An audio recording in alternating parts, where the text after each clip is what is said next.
Pour moi, le temps, c'est d'une certaine manière notre, à la fois là où on est et ce qui nous tient, nous retient, nous hante.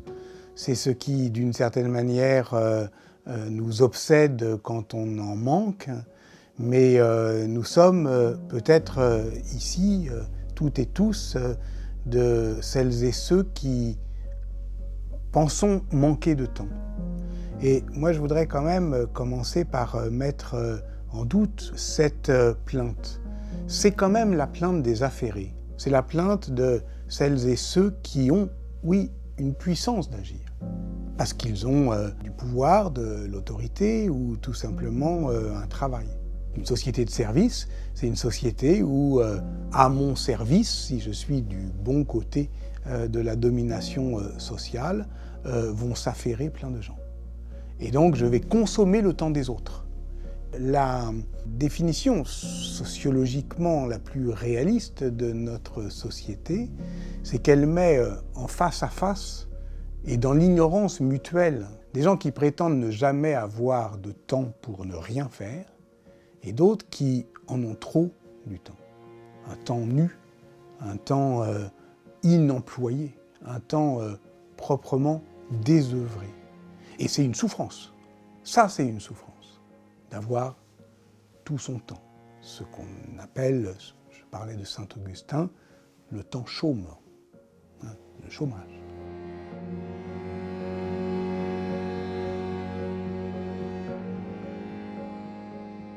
On désigne un nouveau rapport qui est écrasé entre le présent, le passé et le futur, que parfois on appelle présentisme, c'est-à-dire cette impression que nous avons de vivre on va dire, voilà, j'ai le nez dans le guidon, c'est-à-dire je suis effectivement incapable de me détacher, de me décrocher des urgences, parce que le présent envahit tout.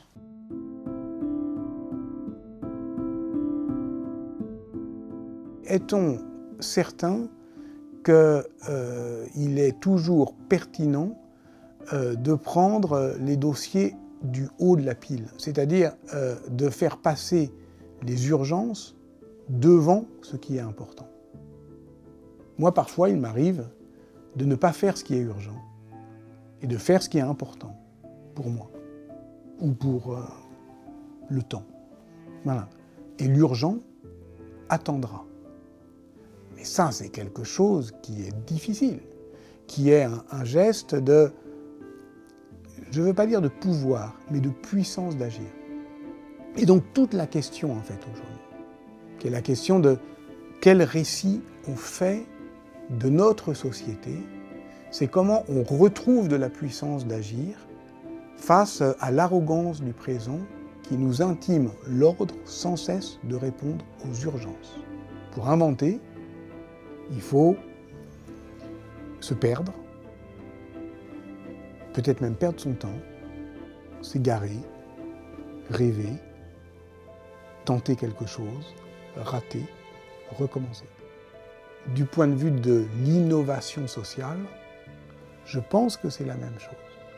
Et si on veut même être dans un modèle managérial, sachez que les grandes entreprises technologiques de la Silicon Valley, elles demandent à leurs cadres de réserver un temps libre et nu dans la semaine où ils ne répondent pas aux mails, ils ne répondent pas aux ordres, ils ne répondent pas aux injonctions, et ils font quelque chose qu'on leur ne demande pas de faire.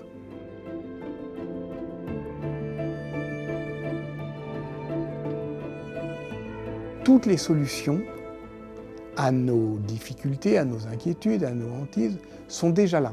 Elles sont déjà là, à bas bruit, de manière parfois modeste ou éphémère ou frêle, mais c'est ça qu'il faut considérer. Et là, on rejoint effectivement la question de faire récit de la France telle qu'elle est, bel et bien. Quand on dit ne cesse de dire dans le discours politique « Ah là là, il nous faut un grand récit de nos origines, du passé ». Enfin oui, je suis historien, d'accord, très bien, ça m'intéresse. Mais le récit, c'est d'abord le récit de ce qu'on est aujourd'hui. Et c'est ça qui fait avenir.